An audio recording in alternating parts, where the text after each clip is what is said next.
ఓం గంగణపతే నమ, ఐం సరస్వత్యే నమ, దుందుర్గాయ నమ, గాయత్రీ పరంబకాయ నమ, క్లీం క్లీం మహాకాళికాయ నమ, క్లీం కృష్ణాయ గోవిందాయ గోపీజనవల్లభాయ శ్రీకృష్ణ పరబ్రహ్మణే నమో నమః.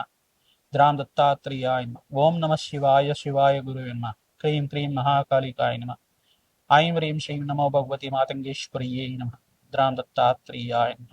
క్లీం మహాకాళికాయ. శ్రీరామ జయ రామ జయ జయ రామ రామాయ నమః. జయ గురు దత్తాత్రేయ నమ. శ్రీమాత్రే నమః. యూట్యూబ్ ప్రేక్షకులందరికీ కూడా నమస్కారం అండి. నేను పాలపర్తి గురునాథ్ శర్మ, జ్యోతిష్యం వాస్తు సిద్ధాంతిని. మీకంతా కూడా గోచారరీత్య గ్రహాల యొక్క స్థితిగతి ప్రభావం అంతా కూడా మేషాది ద్వాదశ రాశుల వాళ్ళకి ఎటువంటి ప్రభావం చూపిస్తుంది, విశేషంగా ఈరోజు చెప్పబోయే విషయం ఏంటిదంటే కంటెంట్ అంతా కూడా ప్రధానంగా చూసుకుంటే శనివారం అమావాస్య రావడం చాలా విశేషమైంది. ఈ యొక్క వైశాఖ మాసంలో అమావాస్య అంతా కూడా ఈ యొక్క శని అమావాస్య అంటారు, శనీశ్వర జయంతి అంటారు. చాలా విశేషమైన రోజు ఈ రోజున రావడం. మే నెల ప్రధానంగా చూసుకుంటే మనకి 16వ తారీఖు రావడం అనేది అమావాస్య చాలా విశేషంగా చెప్పడం జరుగుతుంది. ఈ యొక్క విశేషం అంతా కూడా ఈ యొక్క శనీశ్వర దోష నివారణార్థం ఏనాటి శని ప్రభావంలో ఉండేవారు మేషాది ద్వాదశ రాశుల వాళ్ళు, మరియు అర్ధాష్టమ శని అష్టమ శని దోషంలో ఉండేవాళ్ళు, జాతకరీత్యా శని ప్రభావం వల్ల పీడితులుగా ఉండేవాళ్ళు, ప్రతినిత్యం కూడా ఆర్థిక కష్టాలతో బాధపడేవారు. ఈ యొక్క ఎపిసోడ్ అంతా కూడా చూడండి. ఖచ్చితంగా మీ రాశి వాళ్ళకి ఎటువంటి జాతకరీత్యా దోషానికంతా కూడా పరిష్కారం చెప్పడం జరుగుతుంది. ఖచ్చితంగా శనీశ్వరుడు అంతా కూడా చూసుకుంటే ఈ యొక్క ఛాయా మార్తాండ సంభూతుడిగా చెప్పడం జరుగుతుంది. కర్మఫలదాత శనీశ్వరుడు అంతా కూడా యోగదాతగా, ఈ యొక్క ఆయుర్దాతగా చెప్పడం జరుగుతుంది. ఆయు ప్రమాణం అంతా కూడా శనీశ్వరుడు అంతా కూడా ఆయుష్నిచ్చే విధంగా ఉంటుంది. ఈ యొక్క కర్మఫలదాతగా చేసుకున్న పుణ్య ఫలితాన్ని పుణ్య ఫలితం ఇవ్వడంగా, కర్మ ఫలితం అంతా కూడా దోష ఫలితం అంతా కూడా దోష ఫలితాన్ని అనుభవించే విధంగా ఇవ్వడం కానీ, ఈ యొక్క పాప ఫలితాన్ని కూడా అనుభవించే విధంగా చేయడం కానీ, ఈ యొక్క ఆయు ప్రమాణాన్ని పెంచడానికైనా ఆయుష్ను పెంచడానికైనా ఆయు ప్రమాణం అంతా కూడా శనీశ్వరుడు ఆధీనంలో ఉంటుంది. ఈ యొక్క కర్మఫలత అయితే శనీశ్వరుడు అనుగ్రహం కోసం ఈ యొక్క రోజున విశేషంగా శనివారం అమావాస్య రావడం కోటి జన్మల పుణ్యప్రాప్తి. ప్రధానంగా చూసుకుంటే చాలా ఈ యొక్క 100 సంవత్సరాల క్రితం నుంచి మనకు చూసుకుంటే ఈ యొక్క శనివారం అమావాస్య రావడం చాలా విశేషంగా, శనివారం శని అమావాస్య ప్రధానంగా చూసుకుంటే వైశాఖ మాసం అమావాస్య అవ్వడం, అది శనీశ్వర జయంతి అవ్వడం చాలా విశేషంగా చెప్పడం జరుగుతుంది. కర్మభారత అయితే శనీశ్వరుడు అంతా కూడా యోగదాతగా రాజయోగ ప్రదాతగా ఉంటారు. ప్రధానంగా అదృష్ట యోగం కలిసి రావాలన్నా జాతకరీత్యా శని భగవానుడు యోగకరంగా ఉండాలి, కర్మయోగాన్నంతా కూడా అనుభవించే విధంగా ఉండాలి. తద్వారా శనీశ్వరుడు అంతా కూడా యోగదాతగా మారడానికి ఈ యొక్క రేవతి నక్షత్రంలో మారిన శనీశ్వరుడు అంతా కూడా గోచారరీత్యా గ్రహయోగాన్నంతా కూడా అదృష్ట యోగాన్ని ఇవ్వడానికి ఎటువంటి గ్రహాలకంతా కూడా కలయికతో ఉన్నారు, దృష్టి అంతా కూడా పడుతుంది. ఈ యొక్క ఏ రాశులకంతా కూడా అదృష్ట యోగం ఇవ్వబోతున్నారు అనేది ఏ గ్రహాల ప్రభావం వల్ల శనీశ్వరుడు అంతా కూడా ఈ యొక్క అదృష్ట యోగాన్ని ఇస్తారు. ప్రధానంగా శనీశ్వరుడు ఇక్కడ అదృశ్య యోగానికి ఇవ్వడానికి ఎటువంటి కారకత్వాలు అవుతూ ఉంటాయి. ప్రధానంగా పూర్వజన్మ సుకృతం ఉంటాయి కానీ ఈ అదృష్ట యోగాలు రావు. ప్రధానంగా పూర్వజన్మ సిద్ధాంతం ప్రకారంగా కర్మ సిద్ధాంతం అంటారు దీన్ని. దీని ప్రకారంగా అంతా కూడా శనీశ్వరుడు యోగకరంగా ఇవ్వడానికి ఆస్కారం ఉంటుంది. ప్రధానంగా మేషాది ద్వాదశ రాశుల వాళ్ళకి ఎటువంటి ఫలితాలు వస్తాయి, ఎటువంటి పరిష్కారం ఆచరిస్తే కనుక శనీశ్వర దోష నివారణం అవుతూ ఉంటుంది. అర్ధాష్టమ శని దోష నివారణం అంటే ఎటువంటి పరిష్కారం ఆచరించాలి, అష్టమ శని దోషం కానీ అర్ధాష్టమ శని దోషం కానీ గోచారీత్యా జన్మజాతకం ప్రకారంగా అయినా కానీ లగ్న చక్ర ప్రకారంగా జాతకరీత్యంలో శని ప్రభావం అంతా కూడా తగ్గి శుభయోగాలు ఇచ్చే విధంగా శనీశ్వరుడు అంతా కూడా శుభయోగ కారకుడిగా మారడానికి అంతా కూడా ఎటువంటి పరిష్కారం ఆచరించాలి, శీఘ్ర ఫలితాలు పొందడానికి ఎటువంటి పరిష్కారం చేసుకోవాలి అనేది విశ్లేషణ చేసి మీకు అంతా కూడా పరిష్కారం చెప్పడం జరుగుతుంది. వీడియో అంతా కూడా చూడండి. ఖచ్చితంగా మీకు జ్యోతిష ప్రామాణికంగా వేద జ్యోతిష ప్రామాణికంగా మీకంతా కూడా పరిష్కారం చెప్పడం జరుగుతుంది. తద్వారా మీకంతా కూడా అదృష్ట యోగాలు, రాజయోగాలు, కర్మయోగాలంతా కూడా స్థితించడానికి ఆస్కారం ఉంటుంది. ప్రధానంగా హనుమత ఆరాధన చేయడం వల్ల సింధూర అభిషేకాది కార్యక్రమాలు ఆచరించుకోవడం మాత్రం చేత శనీశ్వర దోష నివారణ అవుతుంది. ప్రధానంగా శనీశ్వరుడు యొక్క చరిత్రనంతా కూడా పారాయణం చేసుకోవడం, ప్రధానంగా శనీశ్వర జయంతి రోజున విశేషంగా శనీశ్వరుడు ఈ రకంగా జననం జరిగింది, శనీశ్వరుడు అంతా కూడా కర్మఫలదాతగా ఈ రకంగా ఆయనకి శక్తి పొందారు, నవగ్రహ మండలంలో శనీశ్వరుడు ప్రాముఖ్యత ఏంటి ప్రధానంగా అనేది సంపూర్ణంగా విశ్లేషణ చేసి మీకు పరిష్కారం చెప్పడం జరుగుతుంది. శ్రీరామ జయ రామ జయ జయ రామ రామాయ నమ. హరి మర్కట మర్కటాయ శ్రీరామదూతాయ నమ.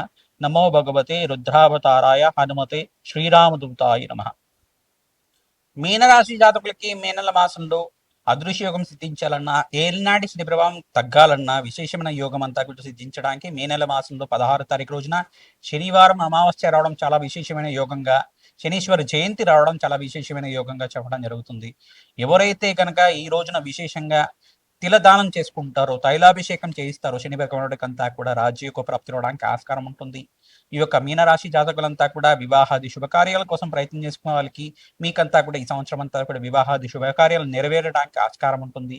శీఘ్ర కళ్యాణ యోగం కోసం ప్రతినిత్యం కూడా శని భగవానుడు శాంతించడానికి మీరంతా కూడా కర్మదోష నివారణ అవడానికి ప్రయత్నం చేస్తూ ఉండాలి. ఈ యొక్క ప్రతి శనివారం రోజున తైలాభిషేకం చేయడం, తిలలు దానం చేసుకోవడం, మరియు బృహస్పతికి ప్రీతికరంగా గురువారం రోజున శనగలు దానం చేసుకోవడం, పసుపు రంగు వస్త్రాన్ని దానం చేయడం, మామిడి పళ్ళను దానం చేసుకోవడం, అరటి పళ్ళను దానం చేసుకోవడం, బ్రాహ్మణత్వంకంతా కూడా మహావిష్ణు స్వరూపంగా భావించి దక్షిణ దానం చేయడం మాత్రం చేత అదృష్టయోగం సిద్ధిస్తుంది.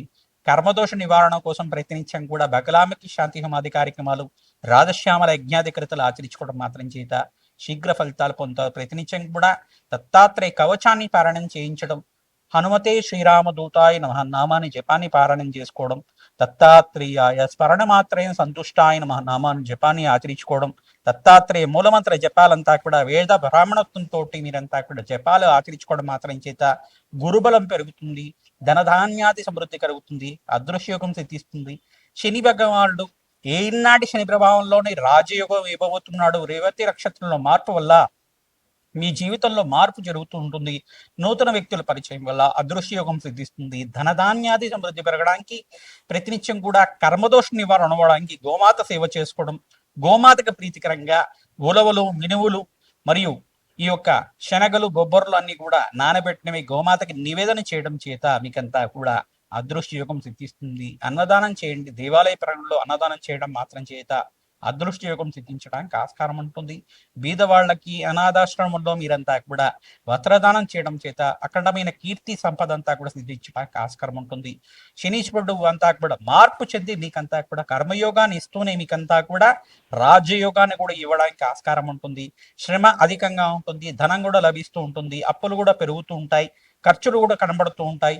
ఈ యొక్క మిశ్రమైన ఫలితాల నుంచి బయటపడడానికి భగవంతుడు ఆరాధన చేసుకోవడమే మీకంతా కూడా మంచి పరిష్కారంగా చెప్పడం జరుగుతుంది. ఎవరైతే గోమాత సేవ చేస్తూ ఉంటారో దేవి ఖడ్గమాల స్తోత్రం పఠనం చేసుకోవడం, నలదమయంతి ఒక చరిత్రను పారాయణం చేసుకోవడం, ఈ యొక్క నలమహారాజు నలదమయంతి ఒక చరిత్రను అంతా కూడా పారాయణ చేసుకోవడం చేత మీకంతా కూడా రాజు యొక్క ప్రాప్తి లభిస్తుంది. ధనధాన్యాది సమృద్ధి పెరగడానికి ఆస్కారం ఉంటుంది. విదేశంలో స్థిరత్వం పెరగడం కానీ, అదృష్టయోగం సిద్ధించడం కానీ, వ్యాపారంలో లాభాలు గడించడం కానీ, సినీ రంగంలో వారికి విశేషమైన పుణ్యయోగాలు సిద్ధించడం కానీ, సినీ రంగంలో వారికి విశేషమైన ఐశ్వర్య ప్రాప్తి కలగడం కానీ, మరియు ఐటీ రంగంలో వాళ్ళకి ఏ రంగంలో వాళ్ళకి కూడా మంచి కాంటాక్ట్స్ లభించడం కానీ, మంచి ఆఫర్స్ రావడం కానీ జరుగుతూ ఉంటుంది. విదేశాలలో కూడా మార్పు చెందుతూ ఉంటుంది. విదేశం నుంచి స్వదేశం రావడం కానీ, విదేశాల నుంచి వేరే విదేశాల్లో మార్పు చెందడం కానీ, అక్కడ విదేశంలో స్థిరత్వం లభించడం కానీ జరుగుతూ ఉంటాయి. తద్వారా మీరంతా కూడా ఈ పరిష్కారం ఆచరించుకోవడం, హనుమతారాధనలో భాగంగా విశేషంగా మీనరాశి జాతకులు మీరంతా కూడా మన్యసూక్త పారాయణం చేయించడం, ఈ యొక్క సింధూర అభిషేకాది కార్యక్రమాలు ఆచరించుకోవడం, నాగవల్లి దళార్చన పూజ చేసుకోవడం చేత అదృష్టయోగం సిద్ధిస్తుంది. హనుమతే శ్రీరామదూతాయ నమః నామాన్ని జపాన్ని ఆచరించుకోండి. అదృష్టయోగం కలిసి వస్తుంది, రాజయోగం కలిసి వస్తుంది. శని భగవానుడికి, శుక్రుడికి, బృహస్పతికి, అంగారకుడికి, బుధ భగవానుడికి, రాహుకి అంతా కూడా జపాలు, దానాలు, జాతకరీత్యా దోషాలకు అంతా కూడా పరిష్కారం ఆచరించుకోవడం అదృష్టయోగం కలిసి వస్తుంది. నవగ్రహ శాంతి హోమాది కార్యక్రమాలు, నవగ్రహాలకు అభిషేకము మరియు రాజశ్యామల యజ్ఞాధికృతలు ఆచరించుకుంటే కనుక అఖండమైన ఐశ్వర్య ప్రాప్తి, ధనాకర్షణ పెరగడానికి ఆస్కారం ఉంటుంది. మీ జన్మ జాతకమే ప్రధానమైన జాతకంగా ఉంటుంది కావున జాతకరీత్యా దోషాలకి పరిష్కారం ఆచరించడానికి ప్రయత్నం చేయండి. హనుమతే శ్రీరామదూతాయ నమః. హనుమతే శ్రీరామదూతాయ నమః. ఈ యొక్క మేషాది ద్వాదశ రాశుల వాళ్ళకంతా కూడా శనివారము అమావాస్య రావడం, వైశాఖ మాసం అమావాస్య రోజు విశేషాలంతా కూడా, శనీశ్వర జయంతి యొక్క విశేషాలంతా కూడా విశ్లేషణ చేయడం జరుగుతుంది. మీకంతా కూడా సంపూర్ణమైన పరిష్కారం అంతా కూడా విశ్లేషణ చేసే విధంగా మీకంతా కూడా పరిష్కారం చెప్పడం జరిగింది. ప్రధానంగా చూసుకుంటే మేషాది ద్వాదశ రాశుల వాళ్ళు ఏ జాతకరీత్యా అయితే కనుక ఈ యొక్క ఏనాటి శని ప్రభావంలో ఉండే రాశులంతా కూడా మేషరాశి, కుంభరాశి మరియు మీనరాశి జాతకులంతా కూడా ఏనాటి శని ప్రభావంలో ఉన్నారు. అర్ధాష్టమ శని ప్రభావంలో ఉండే ధనుస్సు రాశి జాతకులంతా కూడా శని ప్రభావంతో పీడితులుగా ఉన్నారు.